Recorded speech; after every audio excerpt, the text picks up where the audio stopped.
Basement, level vibes with another one, straight up, blackness aye. Who tell the truth? Mark Benskop, defend the ghetto youth. Mark Benskop, radio station is the fruit. Mark Benskop, straight up from the root. Mark Benskop, who tell the truth? Mark Benskop, defend the ghetto youth. Mark Benskop, radio station is the fruit. Mark Benskop, straight up from the root. Mark Benskop, I do it for the love, him not do it for no money. Straight up, him attack, educating everybody. Big up my friends and big up my family. Turn on the radio, catch the vibes, it's integrity. Straight up, Benskop stands for unity. One people, one nation, one destiny. Free up the truth in the air, even the blind can see. The deaf can hear, the dumb can talk, the cripple can walk. Boom. Who tell the truth?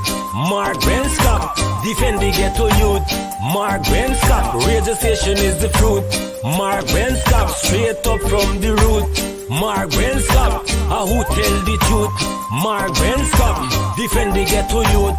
Mark Benskop, radio station is the fruit. Mark Benskop, straight up from the root. Mark Benskop, we have to gather wrong, grab a seat and sit down, pay attention. Education, liberation, we have to stand strong.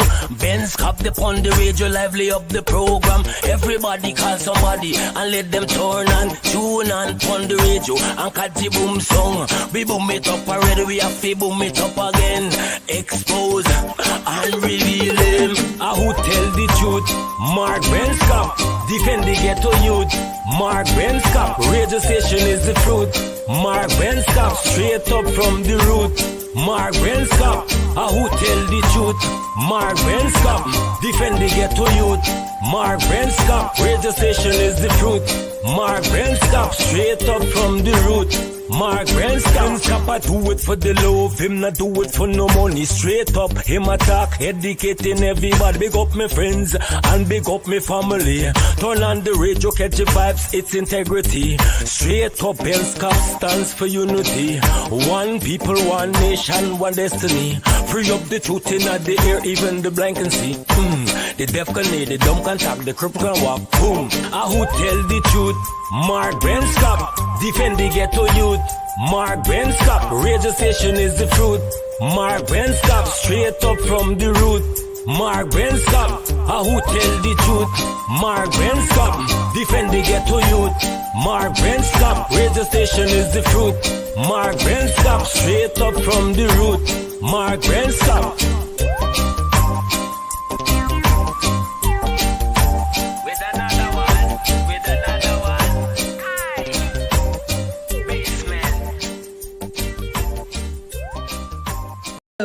This is attorney Shellen Washington, owner and founder of the Washington Law Firm, located at 455 Utica Avenue in Brooklyn, New York. We're specialized in medical malpractice, personal injuries, matrimonial law, and landlord and tenant. If you're in need of legal representation, please give us a call today. The number to call is 718-877-3100. Consultation is free at no cost to you, so call us today to see if we can be of any assistance to your legal needs. Again, the phone number to call us is 718-877-3100. Mr. Mark, I believe every word of Mr. Shu is saying. I am also afraid of Mr. Shu. Mr. Shu, if you are listening, I don't want anybody to harm you. This is a serious thing. Corruption is big. And we Chinese have to stop that. Been bullied by Jack Dale and other government officials to pay bribe. It's big all over Guyana. A Chinese to pay by bribe. Mr. Shu, I hope you to stay strong. Do not. We respect and salute you for your bravery, for coming up and speak against corruption in Guyana. Thank you, Mr. Shu. We appreciate you, Mr. Mark. 马克，我相信每一句苏先生说的话。我现在很担心苏先生。苏先生，如果你在听我说话，我不想任何人威胁你。圭亚那政府腐败很严重，这个是很严重的事情。我们中国人必须停止被那些政府用武力行贿。苏先生，我希望你能继续你的发表，也希望你在新的一年万事如意。And you're confident that you're going to deliver credible and fair elections? Of course. Only one way I know, and that is the correct way. Think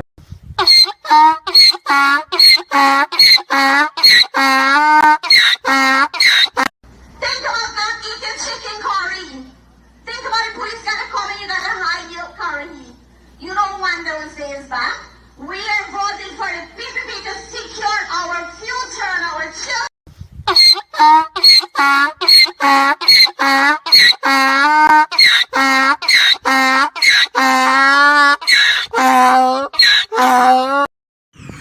Yeah, this is the elite team, the root team.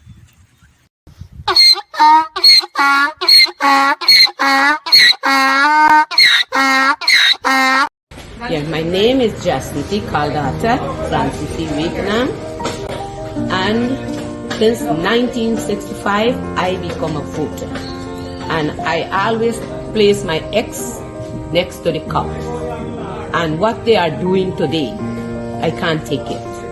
So I have no more vote to give to PPP anymore. I'm not going to vote anymore no more. If they have to lose by one vote, they're losing it by data. I have none.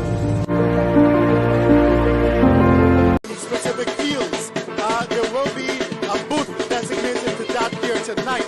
So persons who are unemployed and looking to become employed, they can come down here.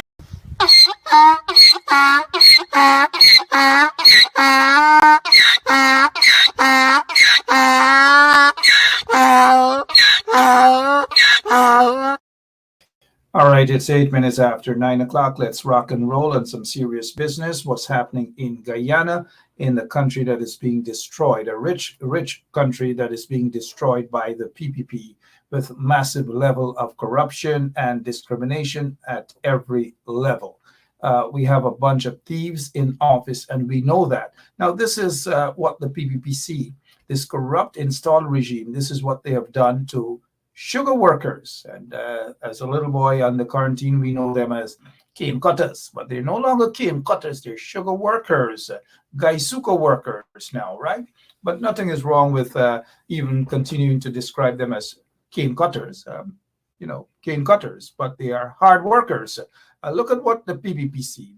These convicts in office claim that they love sugar workers. They claim that the coalition government did nothing for the sugar workers, which is not true. I do believe with the short space of time that the coalition was in office, they did far more than the PPP can ever dream of doing in the 23 years that they have ruined Guyana. Now, we're not going to get into that, but I just want, because the facts are pretty clear when it comes to the coalition doing whatever they possibly could have done for the sugar worker, knowing very well that when they took office in 2015, legally, that the sugar estates, Gaisuko was in the intensive care unit. Gaisuko was in the intensive care unit, compliments of the corrupt PPP regime. And let's not even go down the road of telling you how they have wasted, the PPP has wasted billions of dollars. And I hope our friends in the sugar industry are watching and listening carefully, because at the end of the day, the PPP regime doesn't care. The PPP doesn't care about sugar workers. In fact, they do not care about workers. We see how they're treating teachers throughout the country. They do not care about teachers as well. They do not care about civil servants as well. They do not care about bauxite workers as well. They do not care about anyone. Only those within that circle, that corrupt circle, whether in the private sector, commission, or wherever, that's all they are concerned about. Nothing else, no one else. And so this is why we're seeing the situation where sugar workers are being treated worse than animals, like everybody else who are not within that circle. Now look at these sugar workers. They went out, they protested because they're not getting a good deal. Not at all. Under the PPP regime. And look what happened to them. They were arrested. They were charged, I believe, and they were placed. Look, 16 sugar workers among 20 persons charged for unlawful acts during protest. Now, they're not going to say what the unlawful acts are. Now, I wish they can say what those unlawful acts are.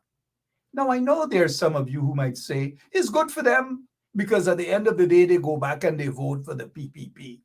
Well, this time around, I hope they're not going to do that. And so I'm not going to say it's good for them because nothing can be good for anybody. The perception the PPP loves to give is that the sugar workers love and adore them. That is not entirely true. There are lots of sugar workers who do not go out and vote at all. And many of them do not vote for the PPP. I do hope that throughout the sugar industry, that these sugar workers, all of the sugar workers will see and understand that the PPP, the corrupt PPPC regime, doesn't care about them at all. And now let's face facts. And for those of you who are now joining, good evening again to all of you.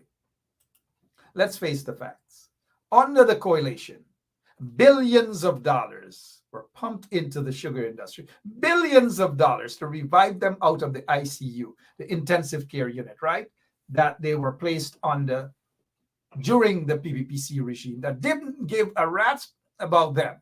We know about the $200 million wasted for a sugar factory, the Skeldon factory, that nothing happened. $200 million went into, where straight up Barajat there. $200 million, just like that, and nothing for the sugar workers. We know about how the workers at Wales were treated when they protested. We know how the workers at Enmore were treated when they protested, Belmont when they protested, Rose Hall Estate when they protested, and the people in Skeldon at Skeldon Estate had to shut their mouth and say nothing, absolutely nothing, over the waste of 200 million taxpayers' monies for a white elephant, the Skeldon sugar factory.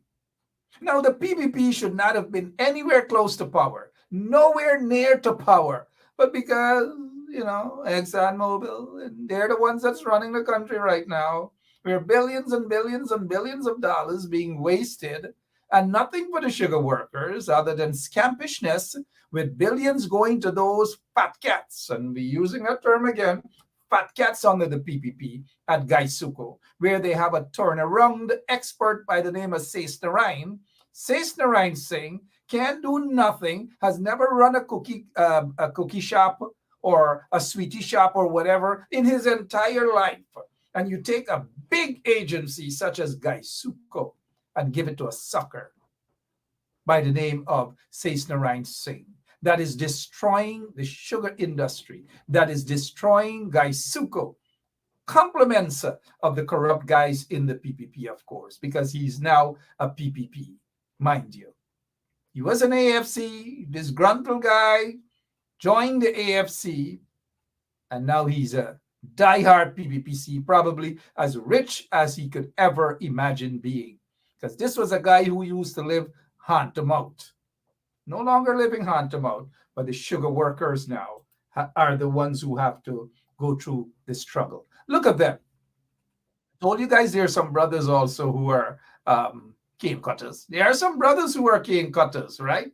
Some brothers cutting cane too. Well, they're all our brothers, our Guyanese brothers. But the perception that the PPP loves to give is that cane cutters are just one ethnic group of folks. But we see everybody cutting cane. Look, all body a cut cane, man. All body a cut cane. Look. All body a cut cane. All of them. G1 a cut cane. Ken a cut cane. Sean a cut cane. All body a cut cane. Brewster a cut cane. Devanan a cut cane. But what they did, these guys realized, and we're going to have Elson Lowe shortly with us. I want Mr. Lowe to talk about this. I want Mr. Lowe to talk about the $214 million that's missing. $214 million, Ajay. Ramlochan, you hear? You hear, bye? You hear what I'm going to do? Right? $214 million US dollars. But look what I'm going to do with poor G1, Rabindranath, Kenneth, Sean. Look what I'm going to do with them guys. Them guys working hard to maintain their families. They're receiving crumbs at the end of the month, at the end of the week. Crumbs. All they're asking for is for a better wage at the end of the month. Better salary at the end of the month. But no. They kick them up, they beat them up, and they lock them up. They don't get no right. They don't got to protest. They shouldn't be protesting. They should thank God, right? That is according to the PPPC, this corrupt PPPC. And these poor sugar workers, 16 sugar workers, them going to beat up, them going to lock up, and then place them on bail. Why they didn't treat Dharamlal Lakada? Why they didn't treat the other corrupt individuals in the PPP Lakada? Why they didn't treat those people Lakada? But the poor, ordinary sugar workers, they want to treat like this. Lock them up. And on top of that, tell them to take off the shirt. I don't know who is the policeman that tell a lot of these guys take off the shirt so they could see their chest and all kind of thing. Why would you tell these guys to take off the shirt for? For what? So you could see what? So you can get excited for what? Look at how they're treating these guys. G1, Balgobin, Walcott, you name all of them right there. All of them. I hope these brothers, all of these brothers, I hope they open their eyes. I hope they get to see. Look at all of them there again. Ram Kilawan, G1 Lal, Subindra, and look, they get what's his name there? Damien. Look, they get everybody there. Everybody. They rung them up like kettles. And ill-treated these youngsters. Ill-treated these hard sugar workers. Shame on the PPP. Shame on them. I hope these guys' eyes open, And I wish they could get a countrywide strike. All of the estates should have come out in solidarity with these workers. All of the sugar workers should have done tools and say enough is enough, because these brave sugar workers, these brave cane cutters, they're not doing it for themselves. They have made sacrifices for the other hundreds of sugar workers, and therefore all of the estates throughout Guyana, Skeldon Estate, Rosal Estate, Albion Estate, Blairmont Estate, you name it, all of them should be shut down. Dung tools on these vagabonds in the PPP. Do you think the Minister of Agriculture, Zulfikar Mustafa, who's living a rich lifestyle, go at Bloomfield there and check out his house. His house big. He knock back in his hammock. He knock back in his hammock and you eat apple, you eat pear, you eat all kind of thing. He not eat guava and gooseberry no more with salt and pepper. He move up now in life. A bunch of Katahars, a bunch of Korhis. That is who they are running that country.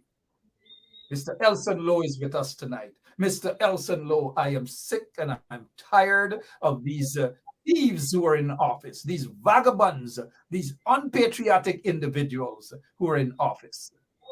All of us, majority of Guyanese, and I'm saying Guyanese, are sick and tired of these people. Good evening to you, Mr. Elson Lowe. Good evening to Wayne Caesar. Elson, how have you been, sir? I'm good. I'm good. Thanks for bringing me on again, Mark. I completely agree with you that they're unpatriotic. That's a trend we've seen right across many different elements of the time they've been in office. Most recently, obviously, with the oil and gas industry. But I think that you're touching on an interesting topic there as it concerns sugar workers. And we recently saw them make some statements around pensions and because we care cash grant. The paltry amounts that those are going to be increased by 2025, no less. So that to me gives Guyanese a perspective as to the type of punishment that they're in for over the next couple of years. So thanks again for having me on. Thank you for coming on, even at a short notice. And the punishment has to come to an end. And I want these brothers in the sugar workers understand that the punishment has to come to an end. It cannot go on for long. And the next elections, they have to dung tools and stop voting those. Not all of them vote PPP, but all of them have to come together and vote the PPP out of office. Caesar, good evening to you. You saw what they did to the sugar workers. Look at how they arrested these guys. Look at how they treated these guys. Look at how they put them on bail. They never treated Dharamlal like that. And Dharamlal did far worse than what they're accusing these guys of doing. And look what they accuse the guys of doing. 16 sugar workers among 20 persons charged for unlawful acts during protests. What unlawful acts? Mr. Caesar, good evening, sir. Pleasant good evening to you, Mark. Good evening, Elson. Is that a question posed to me, Mark, or is it over to Elson for that? It is a question posed to you, sir. Over to you. Your take on how these sugar workers are being treated. Wait. Well, Mark, listen. We can see, listen, these are the sugar workers, right, that the PPPC went out of the way to try to fund. And we know that sugar right now doesn't have a very durable future. The future is not bright on sugar, and there should be some alternative measure put in place, you understand me, to keep these guys employed. Listen, they can't go unemployed. You have to find some alternative to these sugar workers. They keep bailing out the industry, and I think they themselves now is starting to understand that, hey, it's only so much we can do here, right? And this is what's happening. The guys are coming out and protest. The PPPC does not want to be shown up, Mark. Hence the reason why they're levying these high bailing money on these guys to deter them from protesting. They know that these sugar workers cannot afford the high bail prices. So that's why they're doing what they're doing. And you're right when you said that Dharamlal wasn't treated in that way. I stand with you on that. I stand with you on that. These guys shouldn't be treated this way. They should not. Agree with you, Mr. Caesar. 24 minutes after 9 o'clock, Mr. Lowe is with us this evening, and we want to touch on so many things. I agree with Wayne Caesar. They $60,000 bail, punitive damage, or whatever it is. It's just too much, and it's to send that message to the sugar workers that say, hey, if you do anything against us, we're going to lock y'all up, we're going to beat y'all up, we're going to persecute y'all, we're going to target y'all, and if possible, we will eliminate y'all. That is what the PPP does to people, eliminate them. But the first process is to lock up so that other sugar workers can see. Billions of dollars in the industry. Mr. Lowe, where are we? Where is the sugar industry? Where is Gaisuco, even with billions of dollars? Well, one of the things I always go back to the remarks, interestingly, of former President Ramatar, who very early in the PPP's term said that he didn't believe that the PPP was being genuine in its efforts to turn the industry around or was doing anything near what it really should have been doing to turn the industry around. So it's not me, you have to, it's not Elson Lowe telling you that. It's former President Ramatar who's saying that he didn't believe that the PPP was serious about really moving that sugar industry in the right direction. Now, as far as the protest is concerned, first of all, we must respect people's democratic right to protest. That is vital to the functioning of any democracy. That's the first thing. But secondly, I think that we have to try and chart a course for Gaisuko that leads it in the right direction. We've spoken on the Gaisuko issue before about training Gaisuko workers to be part of the oil and gas industry, which I think is absolutely vital. I think that there's a lot of demand for welders and for other types of folks for the oil and gas industry, and a lot of Gaisuko workers have that kind of training or can easily acquire that kind of training. There are also studies which show that switching from welding in one industry or mechanical work to welding in one industry to another industry tends to be an easier switch than switching to, let's say, a technology industry or sales or something. So once you change jobs within the same kind of type of industry, it tends to be easier. So that is one initial option, but we in the opposition also believe that a lot of work needs to be done to come up with a game plan to move Gaisuko forward. And I've previously expressed my own belief that Gaisuko needs to be diversified into the energy sector, the local energy production sector in various ways. I've previously said I would rename it the Guyana Energy Corporation, but that's a discussion that we'll have as we go along and as we start to see some policy documents come out. What I would say, though, is Gaisuko workers, I suspect, are starting to figure out what former President Ramatar was saying all along, which is that the PPP has no intention of really moving that industry forward. They just have the workers there on this punishment wages, just like the rest of Guyanese. And as a result, you start to see some unrest.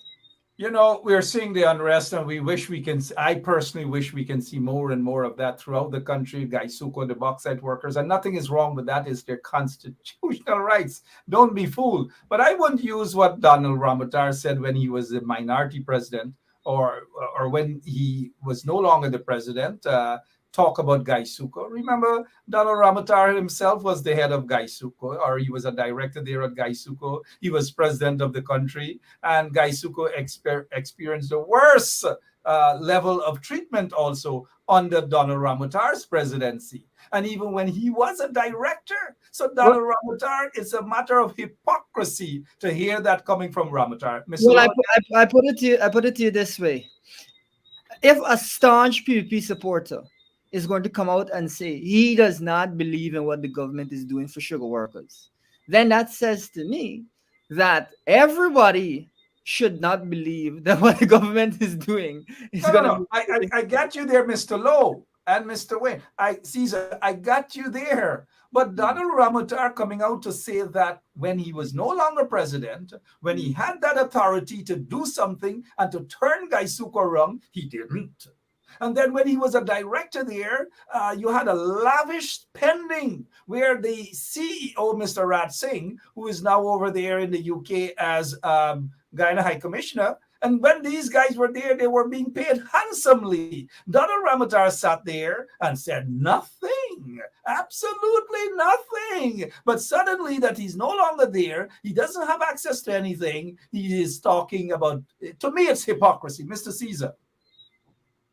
No, well, listen, Mark, like you would have said, he was no longer the president. So, of course, he gives his mouth that liberty to come out and say that. But I agree with Elson.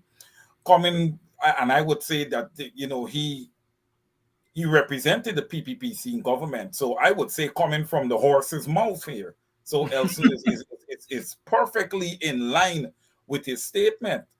Donald Ramatar basically saying that, hey, listen, they don't have a vision for the sugar industry. And that is what we're seeing right now. We are seeing an industry that has no vision. You have all these directors in place, Mark, and to your point, well put, they're just being paid. But we need to get more serious when it comes down to the sugar industry. A decision needs to be made as to the future and where we go with sugar. And I'm agreeing with Elson on this, and I'm going to add a little more to it here. I think that, the older sugar workers should stay in place. I think the younger ones are the ones you want to take out and you want to train, whether it be oil and gas or some other industry. But I am in 100% in agreement with Elson here, we need to diversify. And I think these I workers think and that is what separate them out. that is what the coalition was on to. That is why under David Granger's presidency, they were looking after the coalition were going after school children in every community, in every region to ensure that these young people were trained. Sugar is dead. Sugar is no longer sweet. Let's go back to 2021, February 16th in the Village Voice. And kudos to the Village Voice. They're saying here, Ramatar slams directionless Gaisuko. He should have been slamming the same directionless Gaisuko when he was the minority president. He should have been making these statements when he was a director at Gaisuko, sitting there like a fat cat, earning fat cat salaries. And then in 2017, somebody wrote in the Kaiser News, Ramatar as a Gaisuko director and president was a failure, a big failure. So we don't need PPP Donald Ramatar to tell us that Gaisuko is a failure when we already know that Gaisuko is a failure. You go to Alnis and ask one of them cane cutters there, they're going to tell you. You go to Philippi, you go to Cromarty, you go to Rosal, you go to Albion, you go to Hampshire, you go to Belvedere, and Nig, and all of them, and Firish and so forth, all of them go tell you, hey, bye, Gaisuko dead by. Long time when I used to cut sugar cane used to pitch in our mouth, and it used to taste sweet. No sugar, bitter. Compliments of Donald Ramatar, compliments of Jack Jail, and compliments of this Paku, who's in office by the name of, I forget his name. Somebody tell me who is his name, that Paku. Now, Mr. Elson Lowe, moving away from sugar, but I just want to again say that our solidarity is with these sugar workers. And we hope that their eyes open wide enough to spread the word, to tell the other sugar workers, to tell their relatives and their friends that one, sugar is bitter, sugar is dead, compliments of the corrupt PPP regime, and that next elections, them got to go out, all of them got to go out and say, bye, Abia go out and Abia vote against the PPP. They've got to do it. They've got to do exactly what not only we are saying on this show, but even what this lady is saying. Listen to her, guys. Yeah, my name is Jasnity Kaldata from CC Vietnam, and since 1965, I become a voter, and I always place my ex next to the cup. And what they are doing today, I can't take it. So I have no more vote to give to PPP anymore. I'm not going to vote anymore no more. If they have to lose by one vote, they're losing it by data. I have said anti-data. One vote. If they have to lose by one vote, Caesar, Elson Lowe, that one vote they got to lose by anti-data. And I am telling you guys, there are thousands more like anti-data out there. Thousands more like them. Now let's look at these vagabonds again, these PPP vagabonds, these unpatriotic crooks in the PPP. Government, so-called government, mind you, allows Exxon to slash US $214 million in questionable cost down to only, oh, Memuma, oh gosh, sorry I'm sounding like Glenn Lal, oh, Memuma, only $3 million? Elson, you have been looking for the $214 million. How does that make you feel, sir? Talk to us, please. No, absolutely, it is alarming. That's a very big change, right? That's hundreds of millions of dollars of difference. What I would say is, and this is where we've got to start off and where we've got to end off, we have to see that audit publicized. We have to see that in the public sphere so that we can interrogate it in the opposition, in civil society. Guyanese in the diaspora who are interested can interrogate this audit, and so that we as a country can feel comfortable with this, because this is not chump change you're talking about. This is a very large sum of money. But there are a couple of interesting perspectives on this. One of the most interesting elements is that the vast majority of these costs that are disputed were disputed because we weren't able, the auditors, after multiple requests and back and forth with Exxon, were not able to receive from them satisfactory information to justify the costs. And that's over a prolonged period of time. They weren't able to be able to receive. They had not been given this satisfactory information to justify these costs. Now, of course, the operators claim that they purged their systems or something. And I'm not sure what the reasons are. Maybe they just had it in a filing cabinet and they had to locate the filing cabinet. But now we've seen the operators say that they provided this information and the government say that they have slashed the cost as a result. Now, that could mean a couple of things. On the one hand, it could mean that, it is odd to me that all of a sudden you find the paperwork that you weren't finding all along. That could mean that due to the pressure that the opposition has been applying, due to the pressure that civil society has been applying, that the operator, that other the oil companies have decided that it is not worth trying anything foolish regarding Guyana's audits. That could be one interpretation. I don't know if that's the correct one, but that's one interpretation. But of course, another interpretation is that the government is in cahoots with these particular companies, and that really whether any documentation was provided or not, we don't know, or the government just say, all right, well, don't worry about it. Given that they hid the $214 million from the public, that I think has raised a lot of people's suspicions. Again, I don't know if that is what is going on, but I can tell you what, Mark, we're going to do everything in our power to find out what exactly is what. It could just be that they had these documents in a filing cabinet somewhere and they couldn't lay their hands on them for 5-6 years. Could be. Or it could be something else. Really, one way or another. This is, again, why accountability and transparency is so important. We need to see this audit. We need to see these documents. We need to have an understanding of what exactly is going on. Because to me, it is... there's no sort of win-win here. If you, as a company, did not provide documents for $211 million worth of costs, or a little bit less than that, but huge numbers, the question has to be kind of, why didn't you provide these documents when they were originally being asked for? And how is it that you're now providing them? You suddenly found the documents? Of course, as I mentioned, it could be that the documents were hidden in some filing cabinet in the bottom of some building somewhere and they couldn't find them. But one way or another, the Guyanese public needs to understand exactly what is what here. Well said. Mr. Caesar, I know we've dealt with this before, but go right ahead, sir. Yeah, well, listen, my opinion is the same as Elson, but it differs here. Because my thoughts here is that, there are many ways of money laundering. This amount of money is very material in nature. So I cannot see files going missing in a file cabinet for 5 to 6 years here. We are talking about a material amount of money here. Now, Elson would have already given you guys some possibilities.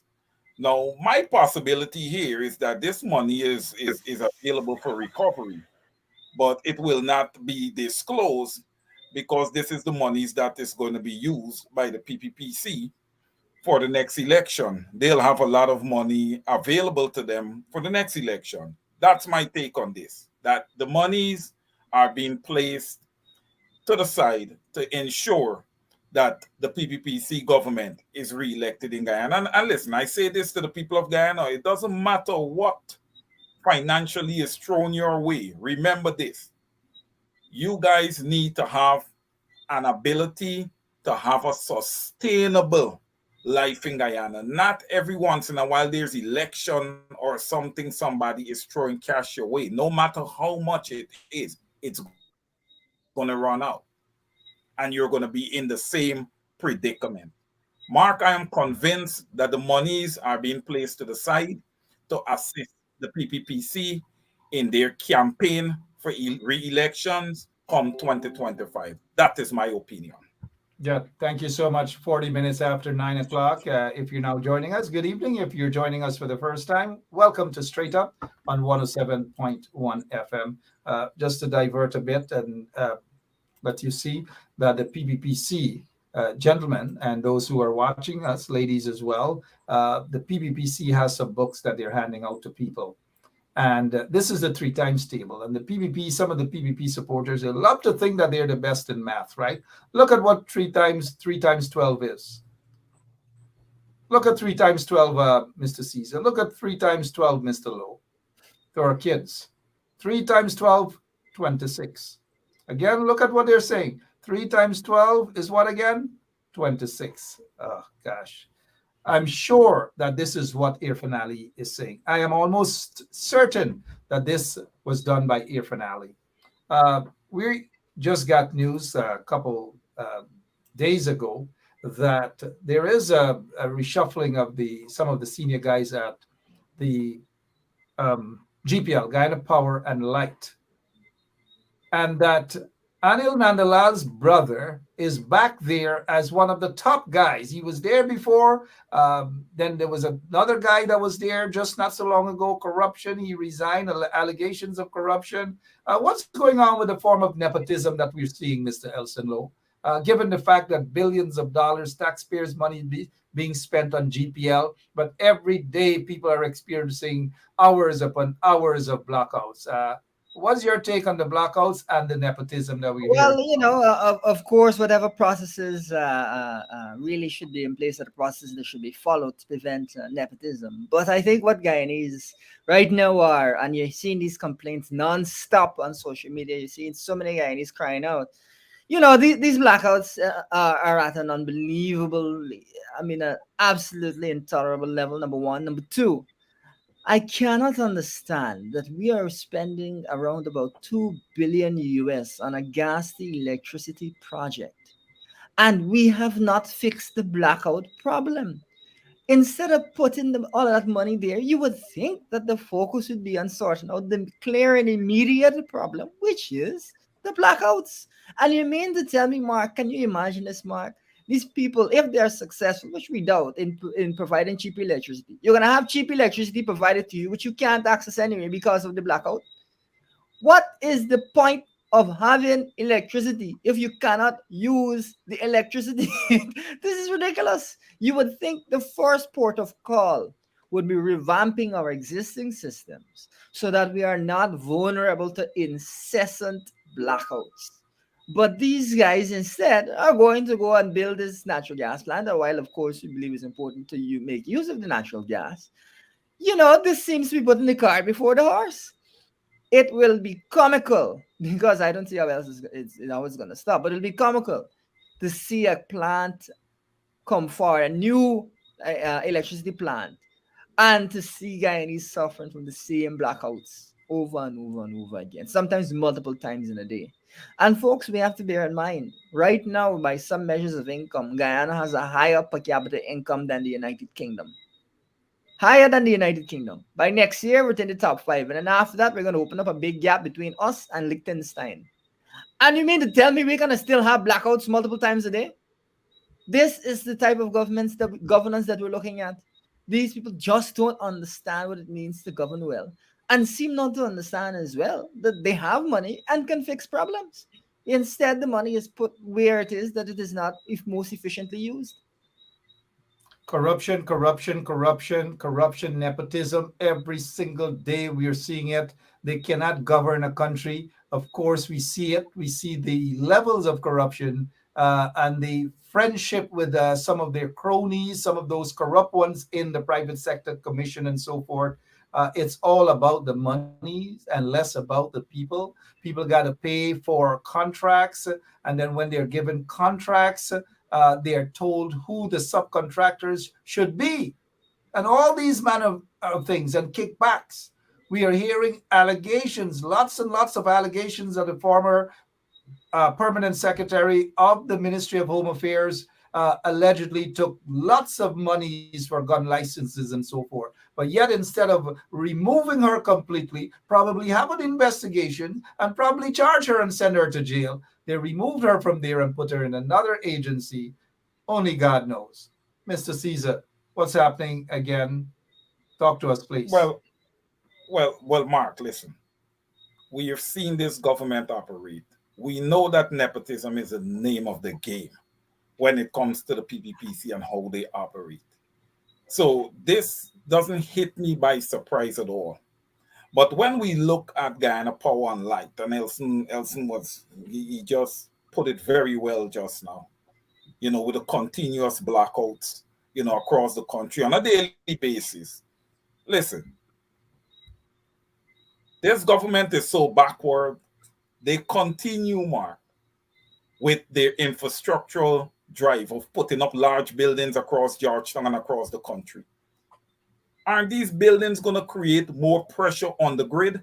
And you're not even seeing them try to say, well, okay, let's build out a new grid to kind of take and alleviate some of the pressure off of the one that they have now. There is just absolutely nothing being done. And as you would have so elegantly said, Mark, there's a lot of money at the disposal to this government, but the monies are not being spent correctly. When it is not lying in their pocket, when it's not being used with corruption and being used for elections, campaigns, among other things, giving out handouts to people in their strongholds, the money is going in a lot of different directions here. Okay? And look, GPL is a total mess and it's a failure. GPL is a failure. Let's just put it that way. They owe millions, probably $1 billion to the city of Georgetown right now. Okay, that hasn't been paid. So GPL is a mess. There's work that needs to be done there. I am of the opinion that this government that is in place now is not capable. They don't have a vision for GPL. They don't have a vision for the Guyanese people not living in blackouts. You want to watch a program, children want to having to sit common entrance and all these different examinations, and there's no lighting in your house. And listen, Mark, just to add a little bit more here. If you're able, if you have enough money and you're able to bring in solar panels, to provide energy to your home, they will charge you through the roof to get those panels into the country. That's the problem with this government. There's no way out with them. You just have to stay and be dictated to. Over to you. 48 minutes after 9 o'clock. If you're now joining us, our guest, Elson Lowe, he is the economic advisor to the leader of the opposition. Again, 48 minutes after 9 o'clock. Mr. Elson Lowe, I recall in 1991, when they were preparing for the October 1992 elections. Forgive me, but I'm not sure you were around then, Mr. Lowe. You weren't around then. Makes me feel old. But in 1991, in preparations for the October 5th, 1992 elections, Dr. Chetty Jagan, the then opposition leader, two things he were on top of his list of campaigning. One, that he was going to change the part of the Constitution that says executive president, that gives all the power to the president, and they call it a dictatorship constitution. They call Burnham a dictator, Desmond Hoyt a dictator, as a result of that part of the Constitution that says executive president. Dr. Chetty Jagan campaigned on that. But when he got in there, the sweetness was so sweet that he died being the executive president of the Cooperative Republic of Guyana. And then the other thing that he campaigned and said that they were going to fix, as soon as they get into office, they got to fix GEC. At that time, it was Guyana Electricity Corporation. It was changed to Guyana Power and Light. He said that the electricity got to change, and he condemned the PNC government for not doing anything to GEC. And then he said he was going to bring in some company from Texas to fix the electricity problem in Guyana. Dr. Chetty Jagan died, and 20-something years later, plus 3 years of these vagabonds in office again, and the Guyana Power and Light, the electricity problem is worse off under the PPPC regime. Oh, I just thought I'd remind people of that. Since Mr. Lowe, I almost call you slow. I don't know why people love to rhyme like that. Gentlemen, let's get to something that is very, very troubling in our country. But before we get to that, we'll take a quick commercial break and be right back. So, this is attorney Shellen Washington, owner and founder of the Washington Law Firm, located at 455 Utica Avenue in Brooklyn, New York. We're specialized in medical malpractice, personal injuries, matrimonial law, and landlord and tenant. If you're in need of legal representation, please give us a call today. The number to call is 718-877-3100. Consultation is free at no cost to you. So call us today to see if we can be of any assistance to your legal needs. Again, the phone number to call us is 718-877-3100.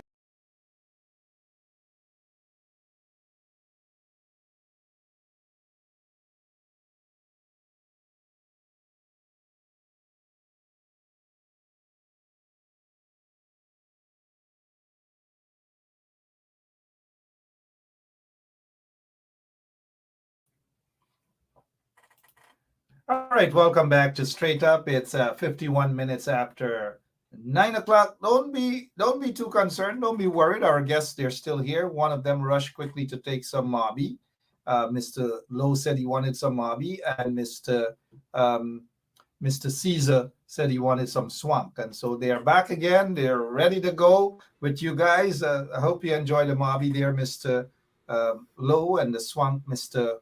Caesar. But let us get to these sort of things that we're hearing as we look what is happening in the country, gentlemen.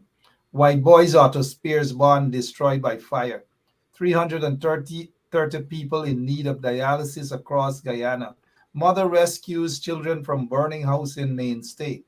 Hammer crowbar found next to woman's burnt remains. Woman 53 dies on ferry from Mabaruma to GT. Teen suffers asthma attack. Mr. Lowe, what's happening in Guyana? Please, sir. Yeah, it feels like every day is a fresh crisis. I think that is, of course, played on people's spirits a bit. Really unfortunate, a lot of these things, but also there are some questions that are emerging from this. Guyana, of course, it continues to not have adequate fire preparedness, despite budgets that are 3 times the size of budgets only a few years ago. We've seen as well with this new ferry. Recently, I was speaking on my own show, The Lowdown, which is on at 7 o'clock on the APNU page on Saturdays, about the particular ferry that you just cited there, the Northwest Ferry, which in its first voyage, had engine trouble because of the silty water. And I'm thinking to myself, I mean, you come into Guyana with a boat that you bought from India, all right, no problem. But you didn't know that there was silt in Guyana's waters. You don't live in Guyana, you're not a Guyanese. I mean, that's crazy to me. And now we're seeing 2 people suffer from what may have been, well, at least one is respiratory problems. But one of the allegations, of course, I don't know, and an investigation is pending, is that some of the ventilation on the boat may not have been satisfactory. Just looking at it there, it doesn't look like it has as many ventilation ports as maybe some other models. However, I don't know enough to really pronounce on it, and we're still getting information. It is alarming to me, however, that the first voyage, the boat has engine failure because of something which is, I think, obviously preventable: silt in the water. I mean, come on, it's Guyana. All the water is silty. And the second, just a couple days after the ferry begins operation, one person nearly dies, another person does die, and now we have to have an investigation into what exactly took place, so that we know whether or not the boat is safe and what is going on, whether there's some changes that need to be made. We have no idea. Again, as I said, I don't want to speculate, but I do believe that it is necessary to investigate, because we need to ensure that people in Guyana are living in safe conditions as a minimum. But of course, if you're just studying your pocket and not particularly concerned about the safety of citizens or about the proper function of the things that we're spending all these millions on, then I guess anything goes. And so you can bring a boat, and within the first day that is here, the boat can break down because of the type of water. Or you can bring a boat that's not properly ventilated. We'll see what the investigations say, but it is very alarming so early into this boat's use. Look at this boat. Looking at this boat, any right-thinking Guyanese would already see that this is not a boat for passengers. This is a boat to either fetch wara from the interior, coconut from the quarantine, or even cane, or even bauxite. How are you going to put human beings in this thing? Look, they hardly have windows. This is not like Torani. And many of you, let me see how many of you remember Torani. This is not a boat from Rosignal to New Amsterdam or New Amsterdam to Rosignal. Look at the Torani compared to this thing. This thing here is an ice box. This is a death trap. Now, I'm not calling that upon people, but the minute you take a look at this boat, and they were so happy, oh, we are looking after the people, and look at the boat coming from India. And they drag a boat. The boat took months upon months before it finally reached. And look, it reached now, and the sacrifices have started. It seems to be just the beginning. Mr. Wayne Caesar, before you touch on that, let us also show the people about this here. Another, 2 quarry employees found dead in Essequibo River. Suddenly, them chaps found dead. I hope that there's going to be a PM done on the bodies of these guys to see whether they were killed and dumped. I don't know. Then we go at Nig. That's on the quarantine. Nigman. Yes, there's a village. It's right between Albion and Hampshire on the quarantine. I know Wayne doesn't know. Lowe doesn't know. They're dumb guys, right? One from Pleasance. But Nigman dies after bike burst into flames. Many of us saw that. So unfortunate. Condolences to the families. Yeah. I want to say to those of you who are driving, just be cautious. Be careful when you're overtaking vehicles. Don't move while. I'm not saying this is the case with this guy. I saw some stuff on the video, and at this time, the family members and friends are mourning. Now, the other stuff we see at the bottom there with that gentleman, Maikoni man, 71, dies in accident on Zealand Public Road. Every single day, people that die out 2, 3, 4, 5, who now get killed, alleged to commit suicide, get knocked down on the road, all manner of things. Mr. Wayne Caesar, what is happening in Guyana? Please, sir. Mark, it's not just today, but it's for a while. We've been talking, about the bloodshed and the way blood is flowing across Guyana every week.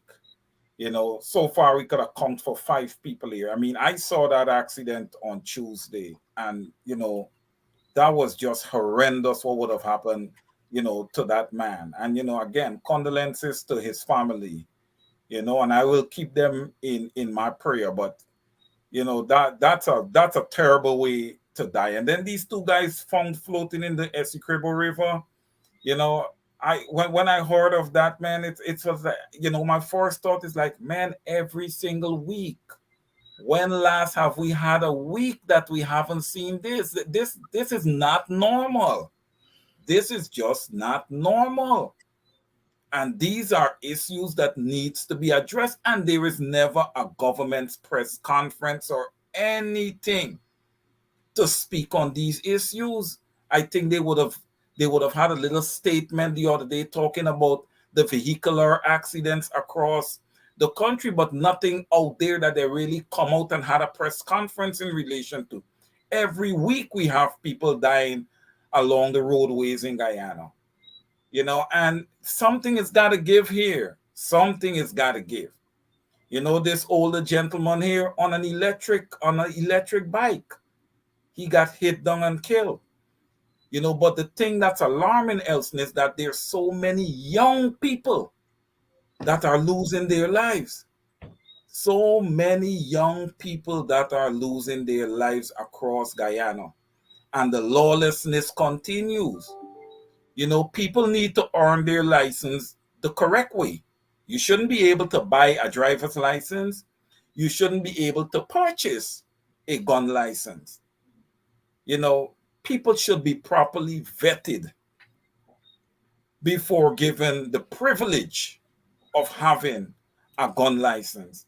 And then there's so much illegal guns also in our country. And I even didn't even touch on the young woman that they found the burnt remains of her body. That was so sad. She's moving ahead, trying to build her own little home for herself and end up being a victim, a murder victim. It is very, very Sad sad, indeed. man. Yep. Thank you Over so to much, you. Mr. Wayne Caesar, for that. And to all of you who are commenting, we just got to acknowledge and recognize you as well. 1 minute after 10 o'clock.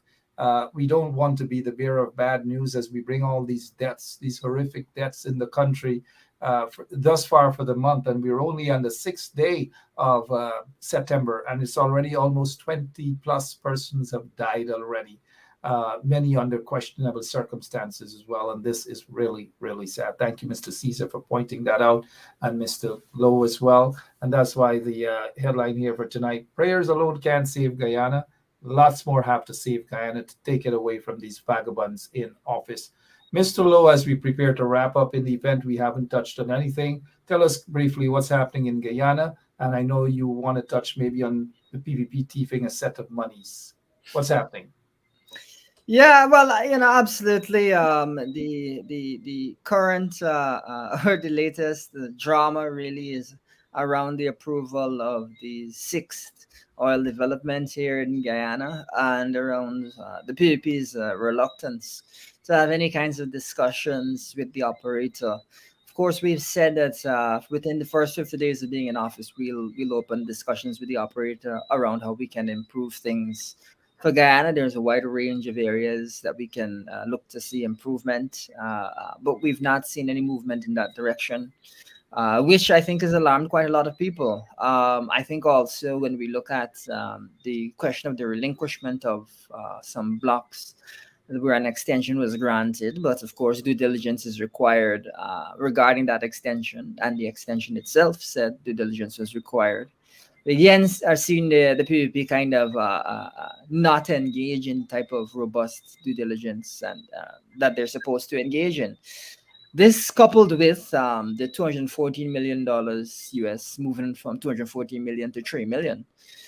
This is, I think, the latest in a string, and we could go on and on of questionable circumstances where the PVP seems to be quite unpatriotic and disinterested in even engaging with the oil companies to see how we can improve the industry and conduct basic good governance. Now, what I would also say is it's in the interest of oil companies operating in Guyana to have a government that engages in good governance.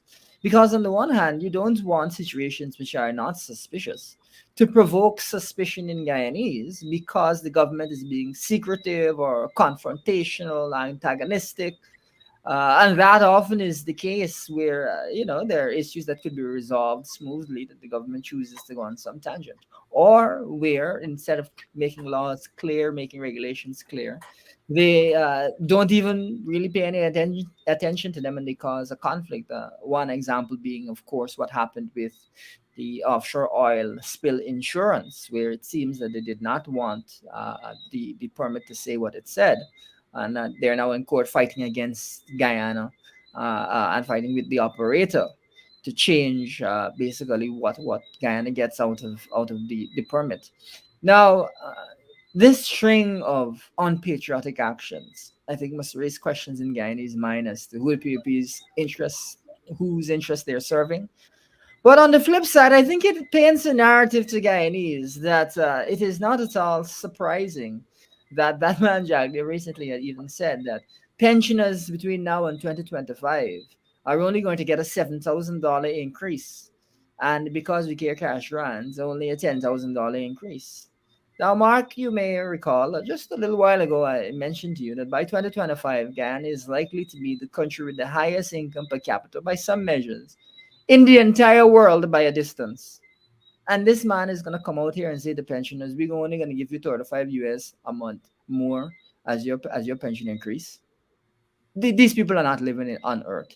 These people living in their own. They're living in Prattville too in their own world. This is unbelievable.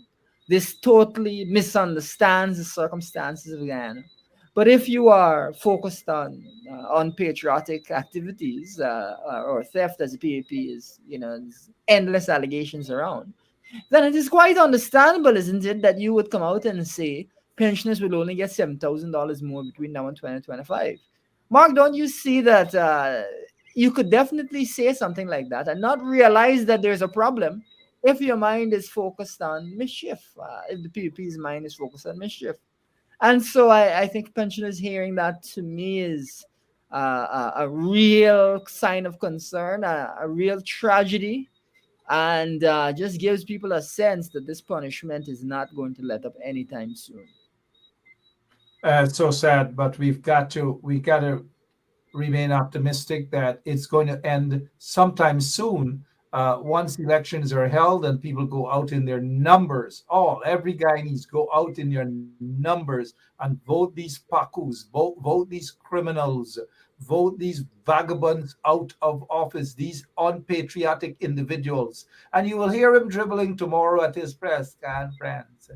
He might say that he saw Elson Lowe. Elson Lowe is not an economist.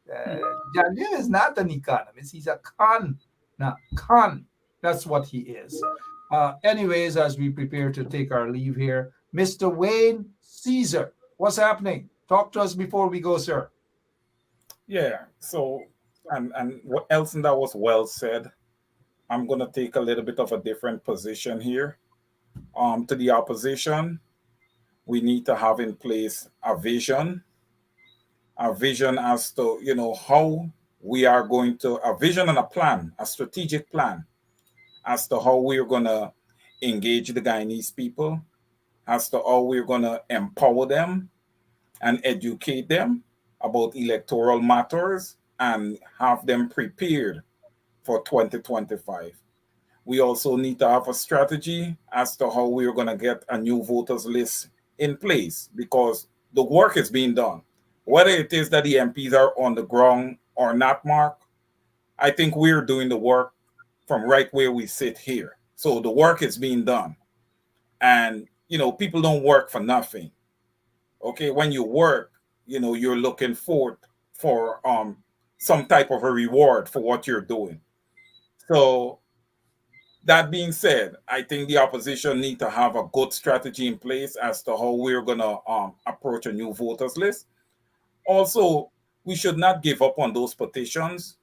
We should still keep challenging, and even if we have to go ahead and protest in front of the court, listen, the time for sitting in parliament and trying to negotiate and work out things with this installed government is over.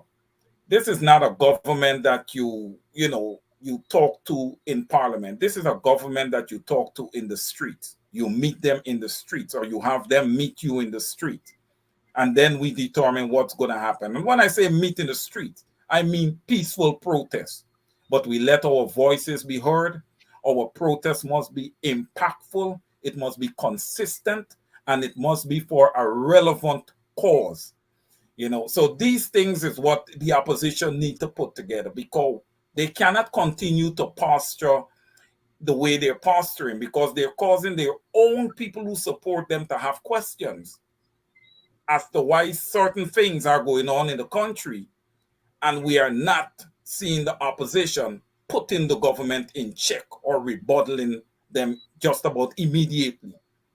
Now, there are quite a few members in the opposition that does an excellent job, I must say. But then there's others that are, meandering, and you don't create a proper balance when you have that. You'll have a good balance when everyone is on the same page, fighting for one common goal. So I expect to see some movement from the opposition. I know Mr. Norton is out of the country, but Mark and Elson, that does not say that all arms are down. Actions we're supposed to still be carrying on. The Guyana Elections Commission, they continue to sit there. They're not moving. They're not doing anything. We're not hearing from the GCOM commissioners that represent the opposition. We're not hearing from them. These things are concerning. If they're concerning to me, they're concerning to the people of Guyana, and they need to be addressed ASAP. Time is running out on us. We're within 2 years, okay? Mark, over to you. Thank you so much. 10 minutes after 10 o'clock. My name is Mark Benshap, and you're listening to Straight Up on 107.1 FM. Good evening to all of you, members of our audience. We see your comments. I'm reading most of them. I agree with almost 99.9% of them. And I can't say I disagree with you guys this evening. One of the things, though, that we need to see the opposition guys out there working hand in hand. We need to see that. We're not seeing that at all. For the most part, we're not seeing that. And that is why the PPP is getting away with what they're getting away with. I remember when I was a little boy attending primary school, and I could identify the primary school, unlike some of them who are watching this show. Maybe Irfan can't identify his school, but Wellington Park Primary School. A couple of the guys usually want to fight me. They used to pick on me, and we used to say, meet me on the road after school. We're going to have a peaceful fight. All right, I'll leave it as that. We never said, meet me on the streets. We're going to have a peaceful fight. It's posh way, right? And I'm not advocating anything. I'm just saying how we fought back then. And the PPPC understands one language, and that's the street language, protest. Simple as that. That's all I would say. Protest. That is what they understand. And if the opposition can't go out in their numbers in front of GCOW, if they can't call their people out, or the MPs themselves can't go out, maybe they're afraid, maybe some of them are eating the king's meat from the corrupt PPP's pot, that they are ashamed or afraid to go out, that they're afraid to confront the PPPC. I don't know. Maybe it's time that we start protesting these lazy members of parliament's offices as well. Maybe. Sorry that I put Mr. Elson Low. I know he's part of the opposition, but he's one of those guys that ensures that he brings to our attention the corruption by Jack Deal and the PPP. So we will give Mr. Low the last word here for this evening. And I want Mr. Low to, well, he already addressed this, but EPA gives the nation of under 1 million people 22 days to study over 3,000 pages of technical data for public consultation. What the heck? What's Mr. Lowe, leave with the final word for tonight, please, sir. Thank you very much, Mark. Well, what I'd say regarding protests is, as I said earlier, it is every citizen's democratic right. And of course, we'd like to see more people being involved. One of the areas, though, that the opposition... I have a quick question, Mr. Sure. Pick a pin. I don't think I've ever seen you on a protest line. Oh, no, I protested before.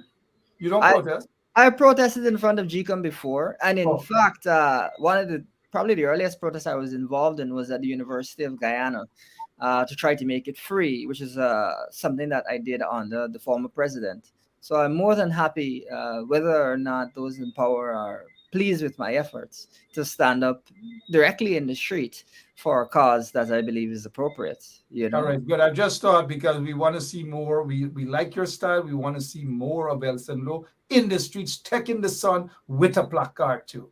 But continue with the last word, sir. Like as I said, that I completely understand the importance of that, and I think more people should be involved in that.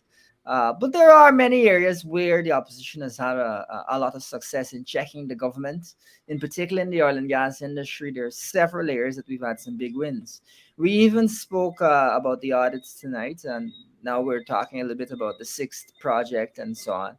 But those audits were not going to happen without the opposition saying, and Mark, you may even recall me saying on multiple occasions, it should be a criminal offense not to audit these folks. And it should be a criminal offense to hide the results of the audit. And so it is through my efforts and through the efforts of the opposition leader, commentators such as yourself, Mark, and the civil society newspapers that we were able to even get these people to audit. So that is one example, but there are several examples where we've been able to stop them in their tracks through concerted efforts.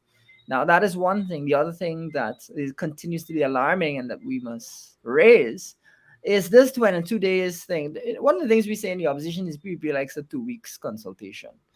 They don't want to give people any proper amount of time to check documents and to consult on issues. They believe that Guyana is Georgetown. And so 22 days for a country that has 10 regions, that has people all over who may have their own opinions on environmental issues and so on. They believe that 22 days or 14 days, that is enough.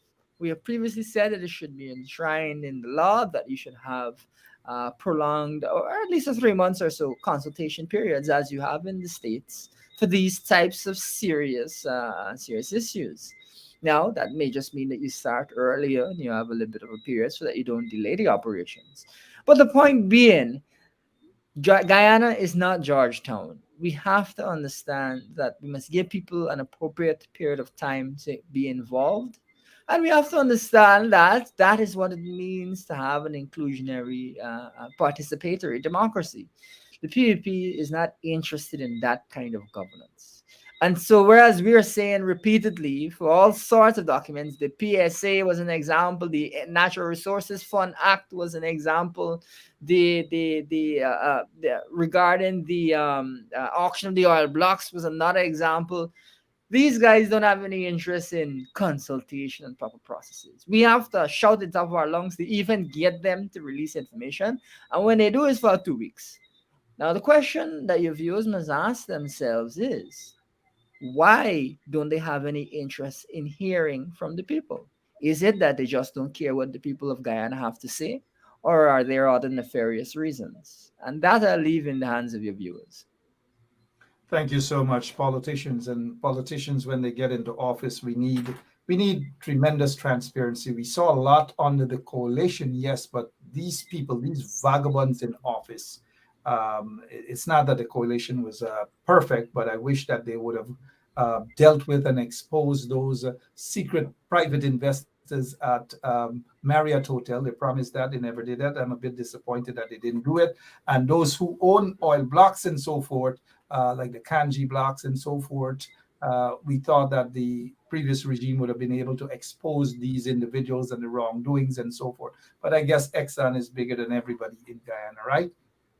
For now, that is. But I agree with you, Mr. Elson Lowe, that this here, the 22 EPA gives the nation 22 days to study a 3,000-page document. I know myself and Wayne Caesar will touch on that a little bit more tomorrow. But this here, 22 days is a catch-22. Nothing surprising for the PPP. Mr. Caesar, good night to you, sir. Mr. Lowe, good night to you as well. And thank you guys for your contributions. Always. Thank you. Good night, Mark. Good night, Elson. Thank you, guys. Yeah, appreciate it.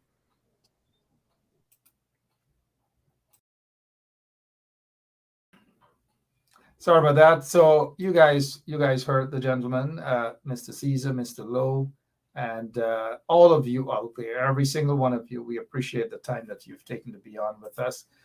We know that somebody lost their life. We also on this boat, when you take a look at this boat is a death trap.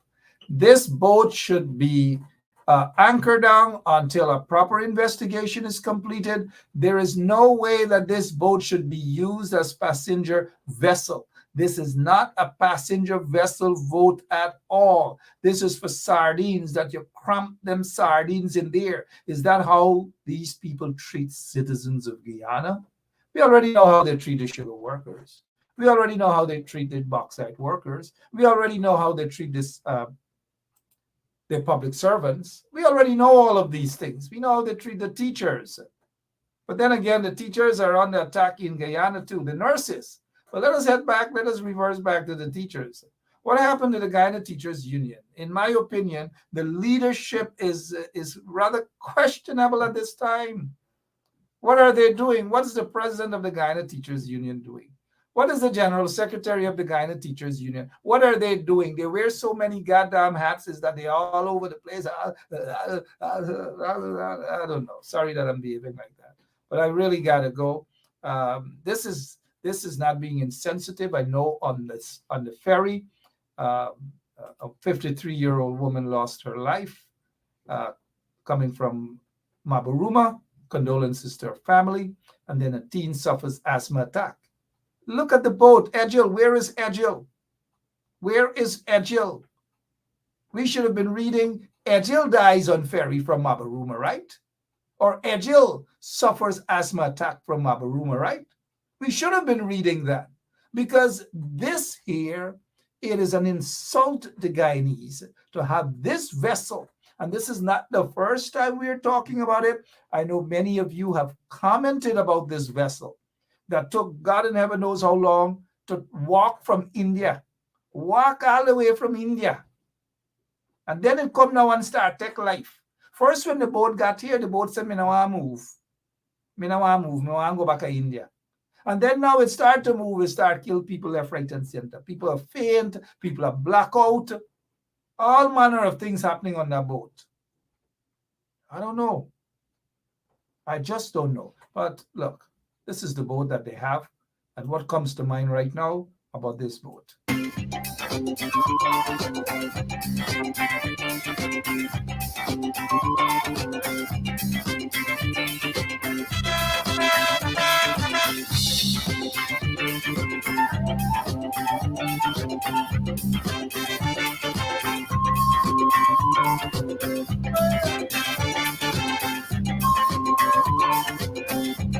Hey, Calypsonian, challenge my reputation. He said he is the soca king. I can't make with the soca king. I call the mental hospital. Come quick to avoid a funeral. A man came in my house to beat me. He came in my house to fight me. I belong to the house of music.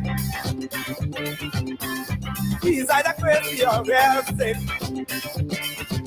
But I don't want to sing that soca boat. I don't want to sing that soca boat. Just don't want to sing that soca boat. I don't want to sing that soca boat.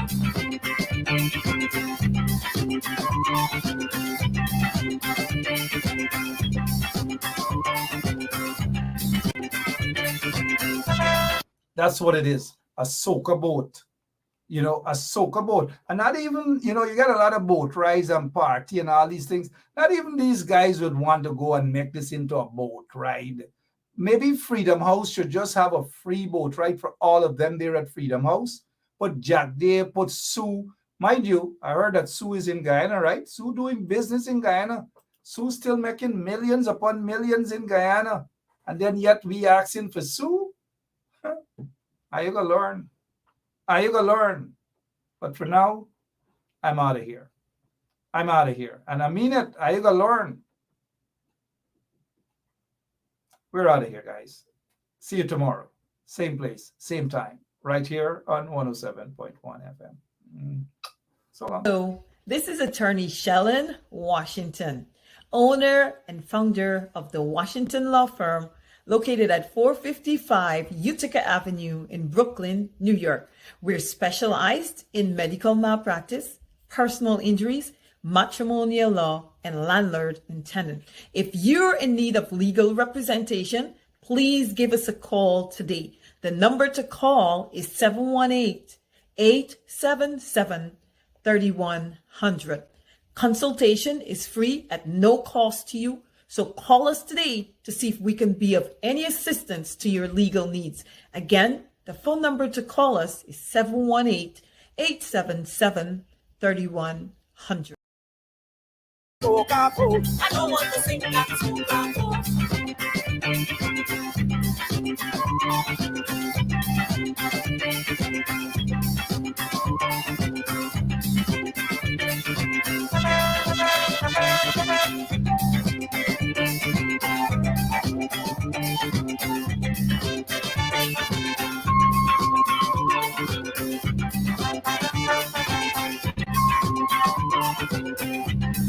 That was confusion.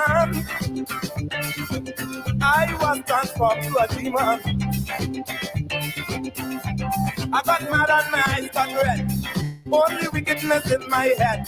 My blood until it violent. I vex now a feeling to fight him. He came in my house to beat me. He came in my house to fight me. I belong to the house of music. He's either crazy or healthy. But I don't want to sing that soca pose. I don't want to sing that soca